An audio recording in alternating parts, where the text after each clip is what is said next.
He said Rasulullah sallallahu alayhi wasallam mentioned, this is a hadith Qudsi. Hadith Qudsi are those narrations where Allah subhanahu wa ta'ala has inspired Rasulullah sallallahu alayhi wasallam with this inspiration, that ما تقرب إلي المتقربون بمثل أداء ما افترضته عليهم. That no servant, those who want to get close to Allah subhanahu wa ta'ala, they will never get close to Allah like the closeness and proximity they will gain from doing the obligations. Sometimes we just do it out of duty. I have to go to the masjid because, it's what I do, and it's part of habit, and I do it, and I do it religiously and regularly. But we don't think that in that journey from my home, from my work to the masjid, that this in essence is the greatest journey proximity to Allah subhanahu wa ta'ala.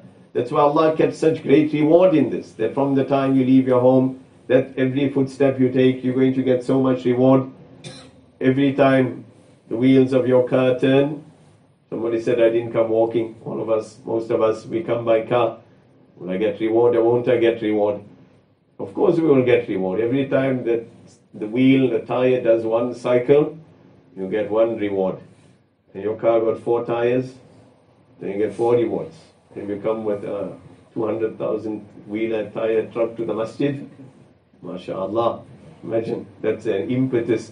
We don't have enough parking here, please don't come with your trucks.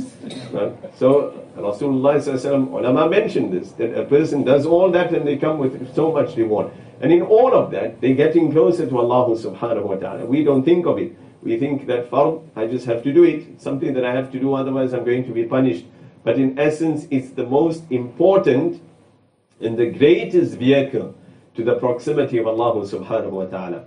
And then Nabi alayhi salam said, وَلَا يَزَالُ الْعَبْدُ يَتَقَرَّبُ إِلَيَّ بِالنَّوَافِلِ حَتَّى أُحِبَّهُ. That a person continues getting closer to me with extra nawafil until I begin to love that person. So he's doing addition. He's already got closer to Allah through fara'id. Now he does extra nawafil. And nawafil, when it's used in hadith, then it is everything besides the fard is defined as a nafil. We may call it a sunnah, it may be a wajib, it may be a witr, but all of these are considered nawafil. Everything besides the fard is optional in the sense that it's not obligatory like the fard prayer. We have to do it, of course, but it's in the context here, it means that all of that, the sunan that I pray, the nawafil, all of that now, it makes Allah loves me, and then love me. فَإِذَا أَحْبَبْتُهُ. When Nabi alayhi salatu wasalam said that Allah subhanahu wa ta'ala says that when I start loving my servant, كُنْتُ سَمْعَهُ الَّذِي يَسْمَعُ بِهِ. That I become the ears with which he hears, وَبَصَرَهُ الَّذِي يُبْصِرُ بِهِ. I become the eyes with which he sees, وَلِسَانَهُ الَّذِي يَنْطِقُ بِهِ. I become the tongue with which he speaks, وَيَدَهُ الَّتِي يَبْطِشُ بِهَا. I become the hand with which he grasps or he takes, وَرِجْلَهُ الَّتِي يَمْشِي بِهَا. And I become the foot with which he walks.